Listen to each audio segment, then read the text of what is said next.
What's up guys, my name is Ignas, welcome back to the channel. We are on the path to finding the best dividend paying stocks from the healthcare sector. So for today's dividend comparison I've picked 3 more names from the pharmaceutical industry. First we have Bristol-Myers Squibb, ticker symbol BMY. On the year to date the stock is now up for 8.96%. 1 year's performance is almost at break even with 0.32%. And then if we zoom out to the last 5 years, the stock was trading at $59.90 back in 2017, and it is up for 12.56% in those 5 years to $67.57. Company's market cap is currently at almost $144 billion, and we are now looking at an annual dividend yield of 3.2%. So Bristol will be the first name for today's dividend comparison, but I do have 2 more stocks to put against it. One of them is Amgen, ticker symbol AMGN.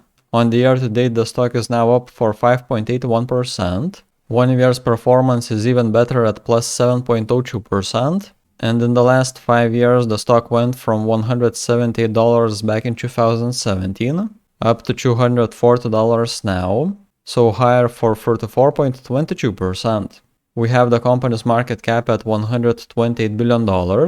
And the stock is trading at a dividend yield of 3.24%. So I believe that this will be a worthy opponent for Bristol, but there is one more name that I've picked. That name is Gilead Sciences, ticker symbol GILD. Different than the first 2, this one is down on the year to date for 14.27%. 1 year's performance is pretty much the same, minus 13.59%. And if we zoom out to 5 years, the stock is also down. It was trading at almost $84 back in 2018, but it is now at $62.29 per share, down for 25.7%.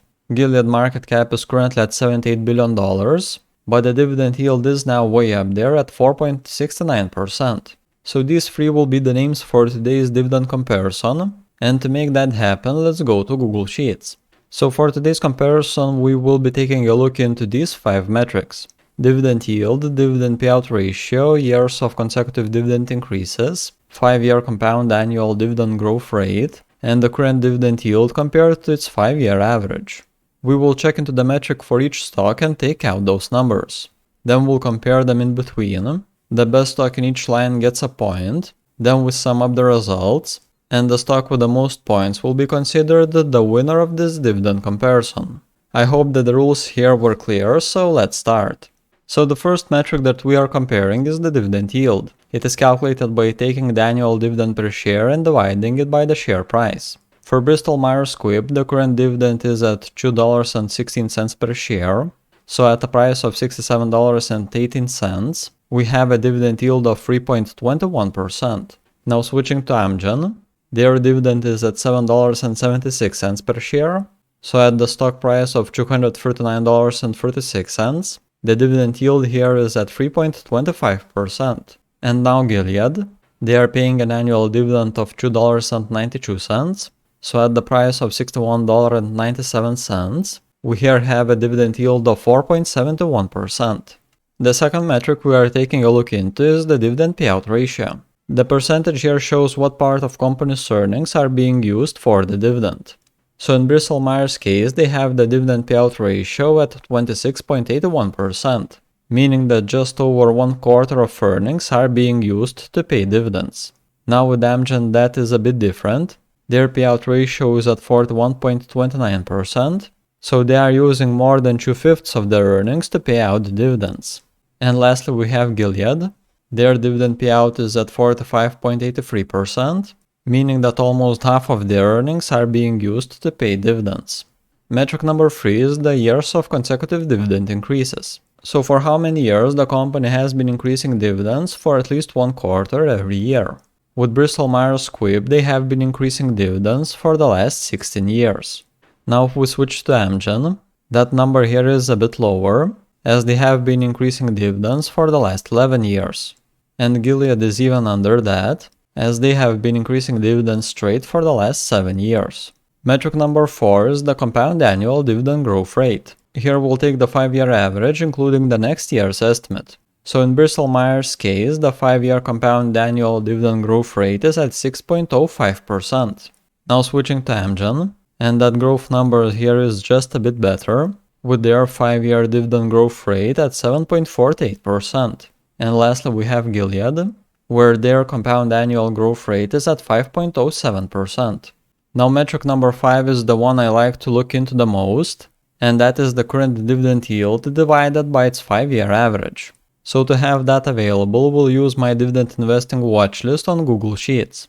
We are now in the tab for Bristol-Myers, and we have its dividend yield history for each quarter of the last 5 years. Out of this information we calculate that on average in 5 years the stock was trading at a dividend yield of 2.95%. So the worst time to get into the stock was back in 2017 at a dividend yield of 2.42% under the 5-year average for 18.07%, and the best yield was in 2019 at 3.53 over the 5-year average for 19.51%.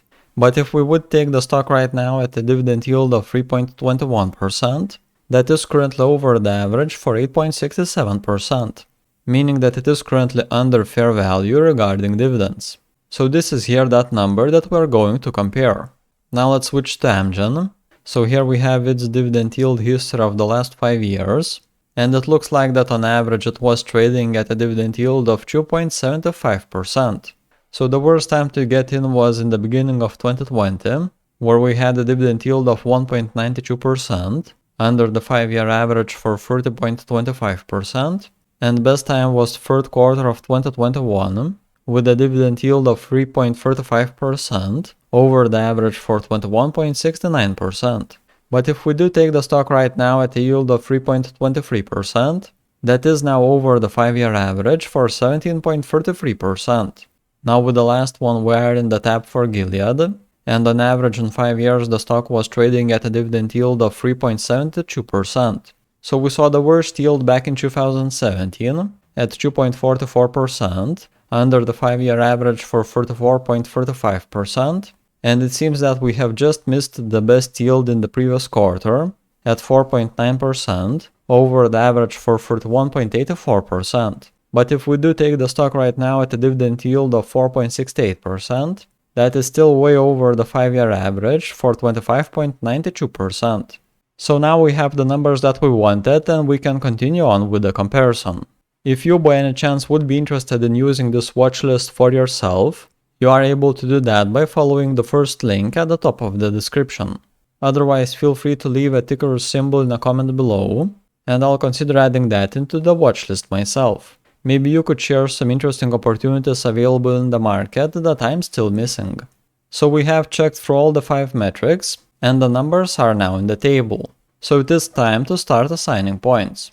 Gilead gets the first point for the largest dividend yield at 4.71%, a point to Bristol-Myers Squibb for the lowest dividend payout ratio at 26.81%, another point for Bristol-Myers for 16 years of consecutive dividend increases. Amgen gets a point for the largest 5-year compound annual dividend growth rate at 7.48%, and the last point goes to Gilead for the largest difference between the current dividend yield and its 5-year average at 25.92%. So now the points are assigned. Bristol-Myers has 2, Amgen 1, and Gilead 2. This means that we currently have a tie between Bristol-Myers and Gilead. Since Amgen has the best number in only one metric, we can hide it and reassign that point. So Bristol-Myers gets another point for a higher dividend growth rate at 6.05%. Now with that extra point in, Bristol-Myers has 3 points and Gilead 2. This means that Bristol-Myers Squibb is considered the winner of this dividend comparison. And that was it. Make sure to support the channel and leave a thumbs up under the video. Which pharmaceutical stock are you buying right now? Share your best pharma pick in a comment below. If you would be interested in getting access to my watch lists, then consider memberships. By becoming a member, you will get access to Discord, where I share all my documents and all the buys and sells exactly when I do them. This could be a great option to track my moves closely. Last week I've looked into several other companies, so if you are interested in any of these, then click on a video that is currently on the screen. And that was it from my side. Thank you for watching, and I will be seeing y'all in the next one.